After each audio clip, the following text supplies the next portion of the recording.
The door exploded open. A man burst through, breathing hard. A little girl clung to his hand. Sarah Klein checked her watch. 32 minutes late. She reached for her purse. This was over. The man stumbled toward her table, apologies tumbling out. Babysitter canceled. Phone died. Ran 12 blocks. So sorry. Sarah's expression stayed ice cold. She'd closed a 9-figure deal today without breaking a sweat. This man couldn't even show up on time. Her best friend Emma had insisted he was worth it.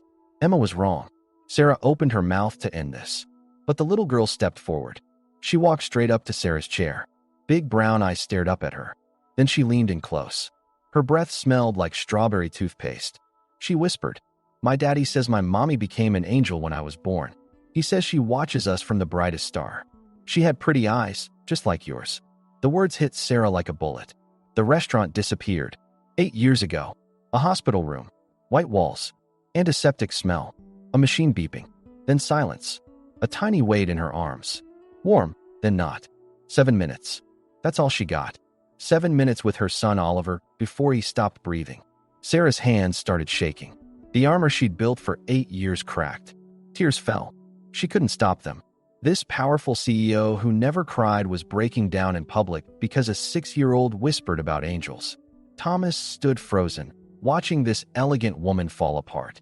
His daughter Emma had somehow destroyed her with a few innocent words. He wanted to run, to grab Emma and disappear. But Emma wasn't looking at him. She was staring at Sarah with concern. She reached out, touching Sarah's sleeve. "Please don't be mad at Daddy. He was late because a man collapsed on the sidewalk. Daddy did chest compressions. Counted out loud. Stayed until the ambulance came. He's a hero. He just didn't want to tell you." Sarah's head snapped up. Her tear-filled eyes locked on Thomas. She saw him differently now. Not a thoughtless stranger. A man who saved lives. A man who told his daughter beautiful stories about her dead mother. The chaos settled into clarity. "Sit down," Sarah said. Her voice was raw, unrecognizable. Thomas hesitated, then pulled out chairs for Emma and himself. The silence between them was heavy. "What is your name?" Sarah asked. "Matthew Stone." "This is Emma." Sarah nodded, dabbing her eyes with a napkin. The gesture felt foreign. "Margot Winslow." Thomas's blood went cold. Winslow, as in Winslow Investments. The building he cleaned every night. He was on a date with his boss, the CEO of the company where he mopped floors. He wanted to flee, but Sarah's phone started vibrating violently. She glanced at the screen. Her vulnerability vanished. The CEO was back. "I have to take this." She stood, turned away. "What do you mean a breach? Which floor?" "Seal the network. Now." Thomas watched her, heart pounding. He knew that building. He cleaned the executive floors. He knew the network rooms. "The 48th floor," he said quietly. Sarah froze. "What did you say?" "The breach. It's on the 48th floor. East Wing server room. There's a faulty sensor on the fire escape access panel. I've reported it 3 times. It leaves the external network port vulnerable for about 3 minutes after a manual reset." Sarah stared at him. How could this janitor possibly know that? Her security team hadn't mentioned any faulty sensor. "You clean there," she said slowly. "Every night." Thomas met her eyes. "I see things people don't notice." Sarah made 3 rapid calls. Barking orders. Redirecting her team to the 48th floor. Within minutes they'd found it. The breach was contained. She ended the last call and turned back to Thomas. Her eyes held something new. Not gratitude exactly. Recognition. "You just saved my company millions. Possibly everything." Thomas shrugged. "I just pay attention." Sarah sat back down. She looked at Emma, who was drawing on a napkin with crayons the waiter had brought. Then back at Thomas. "Tell me about her mother." Thomas stiffened. Emma answered instead, with the straightforward honesty of children. "Mommy died when I was born. I never met her. But Daddy tells me stories every night. About how beautiful she was. How kind. How she would be proud of me." Sarah felt the parallel hit her. Here was a man who'd also lost everything. Who'd also been forced to rebuild from wreckage. But where Sarah had built walls and shut everyone out, Thomas had stayed soft. He'd raised a daughter who believed in angels. He'd remained someone who helped strangers. He'd chosen to let loss make him more human, not less. Sarah didn't understand it. But sitting across from this man and his brave daughter, she felt a crack of light penetrating the darkness she'd been living in. The waiter returned. Sarah ordered food, asking Emma what she liked. "Pasta with butter and cheese," No sauce. Cut into small pieces, please. Sarah smiled. Actually smiled. As they waited for food, Sarah did something she never did. She started telling her story. The real one. About the pregnancy that had been unexpected but became everything. About planning a nursery, buying tiny shoes, talking to her belly every night. About complications at 32 weeks. The emergency cesarean. The brief cry.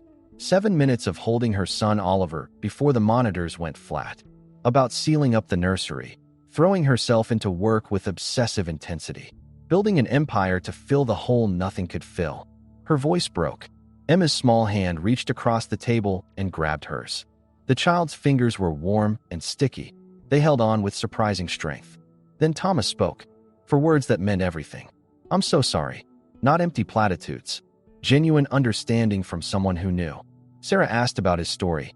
Thomas glanced at Emma, who nodded permission. He told Sarah about meeting Rebecca at an art class. Someone who saw beauty in everything. They'd married after 8 months, young and broke and certain. When Rebecca got pregnant, it felt like everything was falling into place. The pregnancy was normal, unremarkable in the best way. Then during delivery, complications. Something about the umbilical cord and position. Emergency cesarean. Emma was born screaming and healthy. But Rebecca started bleeding. The bleeding wouldn't stop. She held on for 40 minutes after Emma was born. Long enough to see her daughter, touch her face, whisper something Thomas couldn't hear. Then she closed her eyes and never opened them again. Thomas was left holding a newborn baby, not even an hour old.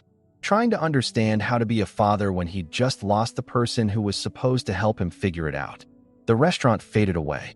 Just 3 people in their own bubble of shared grief. 3 people who understood loss in ways that couldn't be explained to others. Sarah reached across the table with her free hand and placed it over Thomas's fingers. Brief. A moment of connection. The weight of mutual understanding. Emma finished her pasta and announced she needed the bathroom. Sarah surprised herself by offering to take her. Emma grabbed Sarah's hand, calling her the castle lady. In the bathroom, Emma stood on tiptoes at the sink. Sarah lifted her so she could reach. The gesture came without thought, some dormant instinct surfacing. Emma scrubbed her hands, then looked at Sarah in the mirror. Was your baby a boy or girl? Did you pick a name? Do you still think about them every day like Daddy thinks about Mommy? Sarah lowered to a crouch, eye level with Emma. Yes, my baby was a boy. I named him Oliver. I think about him every single day. Grief isn't something that goes away.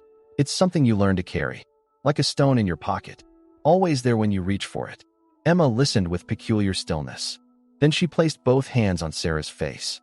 Oliver is definitely in heaven with my mommy. They're probably friends. Mommy's teaching him angel things. They're watching us and wanting us to be happy. The matter-of-fact way Emma said this nearly destroyed Sarah's composure. She pulled Emma into a hug, held her with intensity that felt necessary, like something that had been holding its breath for 8 years could finally exhale.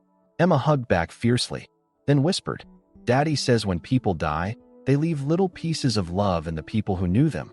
Those pieces stay forever. Maybe Oliver left pieces in you. Maybe that's why you're so good at your job. You're carrying his bravery everywhere. The logic was childish and simple, but it hit Sarah with the force of revelation. What if Oliver's death wasn't just theft? What if there were pieces of that love still embedded in who she'd become? When they returned to the table, Thomas looked at them with a question. Sarah gave him a small nod. Emma climbed into her chair and announced they were friends now. Friends should get dessert. Could they please look at the dessert menu? Thomas started to redirect, but Sarah agreed before he could finish. She ordered chocolate lava cake, tiramisu, and creme brulee. Told Emma they could share everything. They shared desserts like conspirators. Emma provided serious critiques. Chocolate lava cake won. Tiramisu was close second. Creme brulee was too fancy. Sarah found herself laughing. Actually laughing. The sound felt foreign. Thomas watched them with complicated expression. His daughter connecting with someone new. Opening her heart with fearless generosity. Emma yawned enormously. Thomas checked his watch. Past her bedtime. They should head home. Sarah felt disappointment. She didn't want this evening to end. Didn't want to return to her empty apartment with expensive furniture and complete absence of anything alive. But she nodded, signaled for the check. Thomas reached for his wallet, but Sarah stopped him. Dinner was on her. He looked like he wanted to argue, but didn't. Emma leaned against her father, fighting sleep. Sarah did something completely unlike her. She wrote her personal cell number on a business card, something she never did, handed it to Thomas.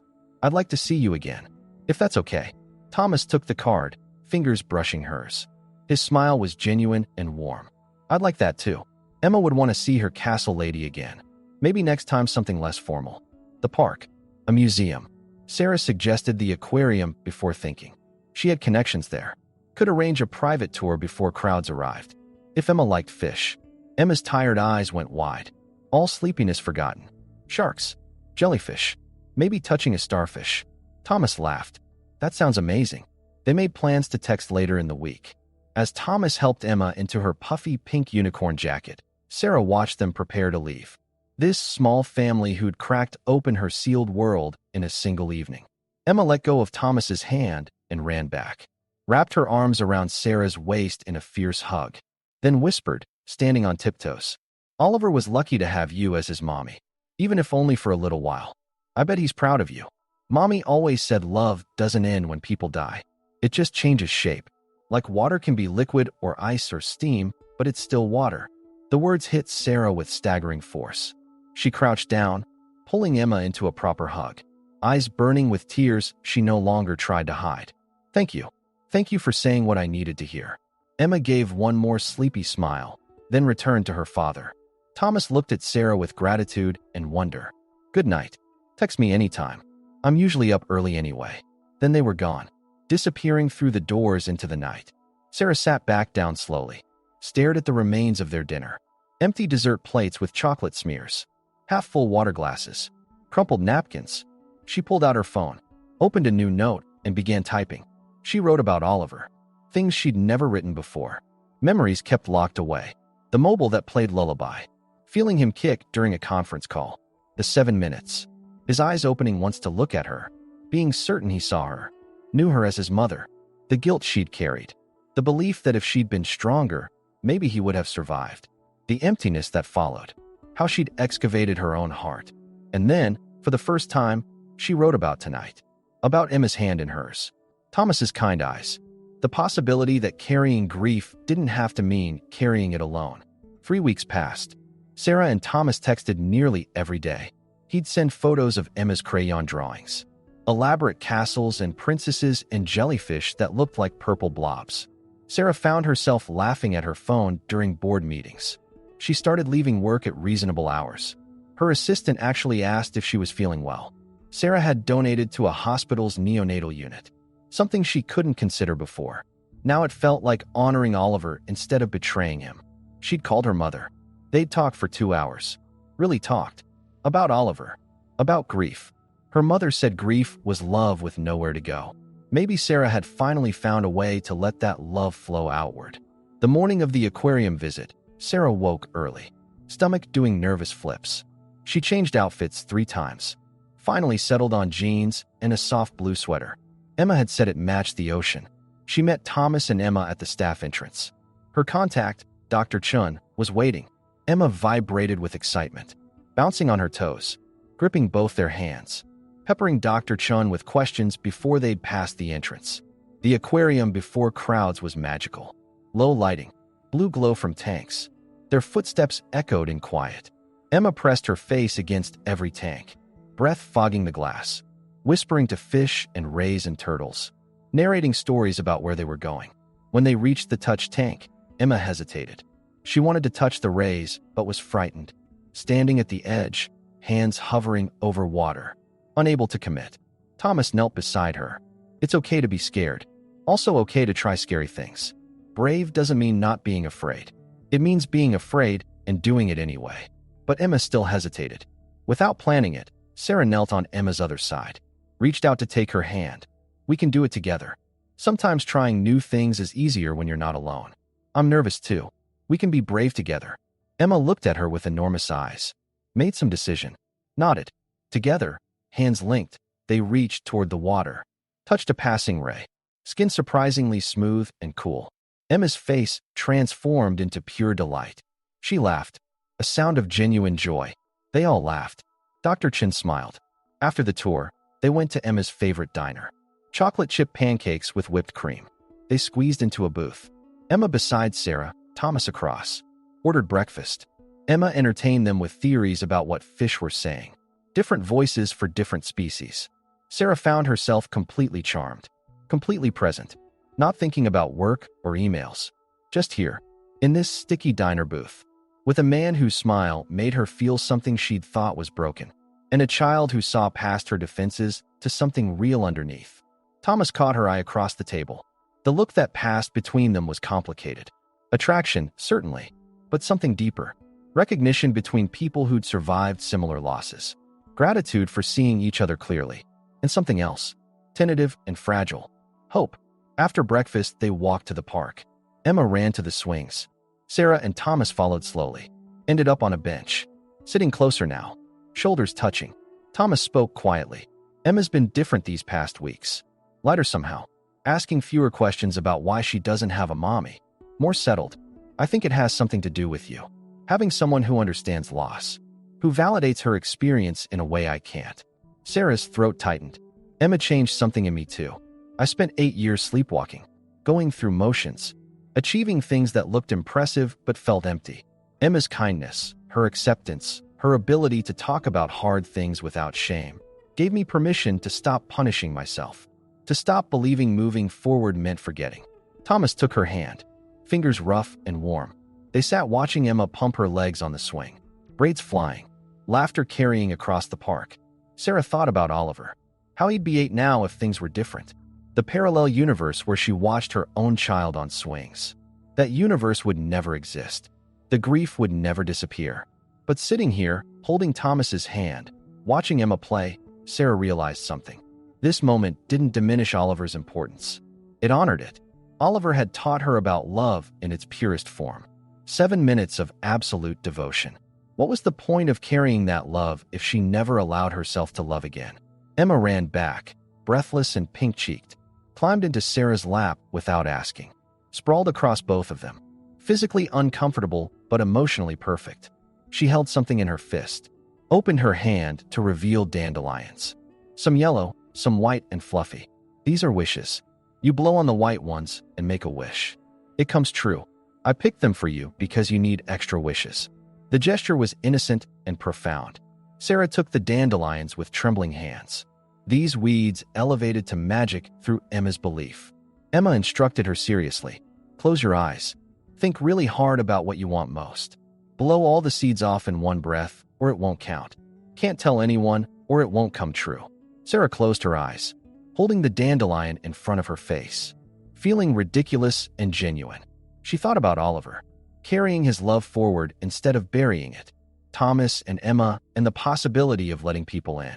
Healing not as forgetting, but as expanding. Making room for new love alongside old grief. She blew. Dandelion seeds scattered into spring air, floating away toward destinations unknown. When Sarah opened her eyes, Emma watched with satisfaction. Thomas was looking at her.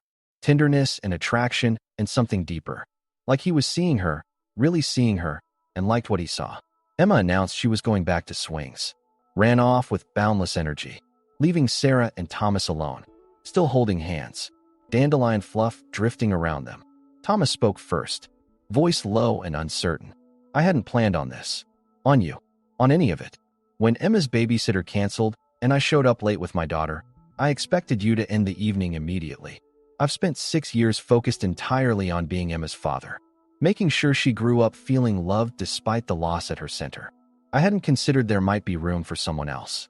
But now I'm reconsidering, wondering if there's room for something new. Something that honors what we both lost while building toward what we might find together. Sarah felt her heart pounding, the urge to retreat, to protect herself, to end this before it could hurt her. But she thought about dandelion wishes, touching raised together, being brave. 8 years of safety that had really been stagnation. Walls that protected but also imprisoned. I'm terrified. I don't know how to do this. How to let someone matter again. How to risk the pain that comes from caring about people who could disappear. My instinct is to run, to retreat to the fortress and seal myself in. But Emma's right. Oliver's teaching me something even now. Love is worth the risk. Connection is worth the vulnerability. Living means more than surviving. I want to try. If you're patient with me. If you understand I might be bad at this. Might need time to learn how to be open again. Thomas smiled. That warm, genuine smile. I understand completely. I'm probably bad at this too. We can figure it out together. Taking it slow. Being honest. Building something real instead of perfect. Then he leaned in slowly, giving her time to pull away. He kissed her, gentle and brief.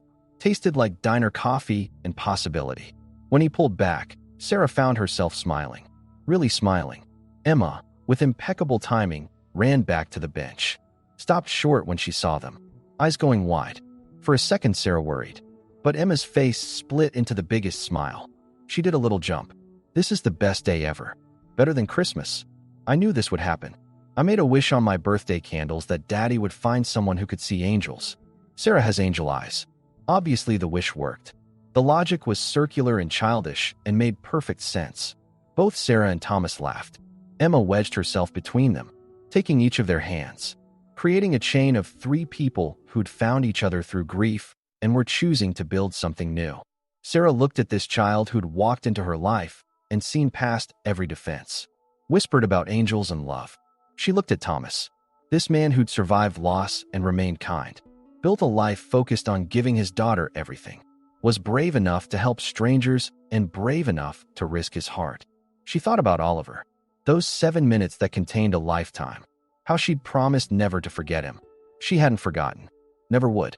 But remembering didn't require freezing in the moment of his death. She could carry him forward, hold his memory while making space for new love. Months passed. Aquarium visits and park afternoons and dinners where Emma taught Sarah card games with rules that changed whenever Emma was losing. Sarah found herself welcomed into their family with ease. Emma claimed her with possessive certainty.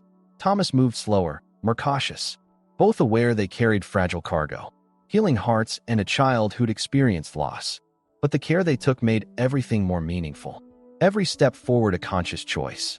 Sarah's life looked different. Her team adjusted to her new schedule, stopped looking shocked when she left at reasonable hours. She started keeping photos on her desk. Emma grinning at the aquarium, Thomas laughing, the 3 of them together. She started talking about Oliver sometimes. Not constantly, but when relevant. When someone mentioned children or loss, she'd share pieces. Keeping his memory alive in daily life instead of locked away made grief more bearable, spreading its weight across moments so it didn't collect in dark hours. One evening, almost a year after that first date, Sarah was at Thomas and Emma's apartment. Modest 2-bedroom in a functional neighborhood. Felt more like home than her expensive high-rise ever had. Emma was asleep. Sarah and Thomas on the couch, her head on his shoulder, his arm around her. Comfortable silence.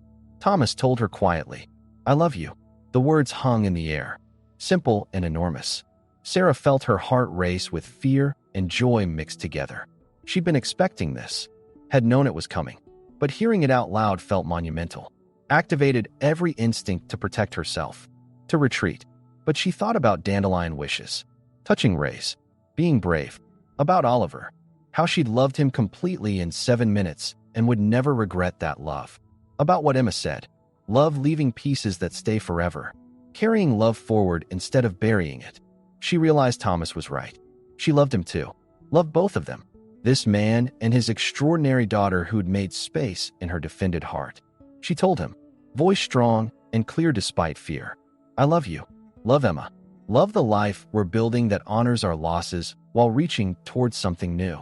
Then she told him something else, something she'd been thinking about for weeks, about wanting to be part of their family officially, build something permanent rather than tentative.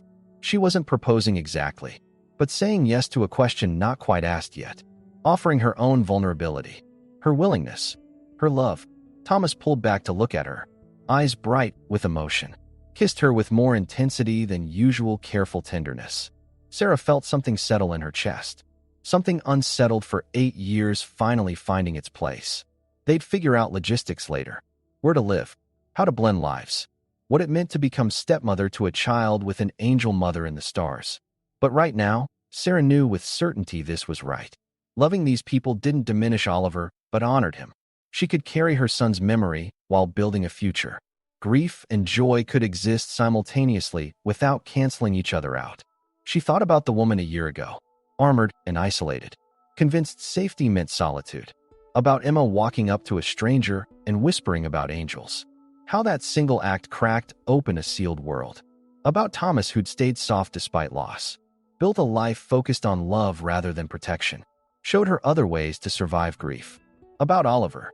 How he'd taught her about love in purest form. How that love hadn't disappeared but transformed. Like Emma said, like water changing shape while remaining water. The love for Oliver had made space for this new love. Prepared her heart for capacity to care deeply even when caring meant risk. She whispered silent thank you to her son. To the angel watching from the brightest star. Grateful for 7 minutes that changed everything. Grateful for the path from that hospital room to this apartment. From loss to new beginning. In the bedroom down the hall, Emma slept peacefully, probably dreaming of zoo animals and dandelion wishes. Secure in knowledge she was loved by her father, her angel mother, and Sarah.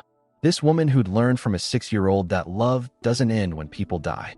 It just changes shape. Sarah, sitting in Thomas's arms in a modest apartment that felt more like home than any place she'd lived, finally understood what it meant to be alive again. Not surviving, not existing, not moving through days feeling nothing. Actually living, with all the vulnerability and risk and potential for pain. Living and loving and letting herself be loved in return. The bright star was still there in the sky, would always be there. Oliver was still gone, would always be gone.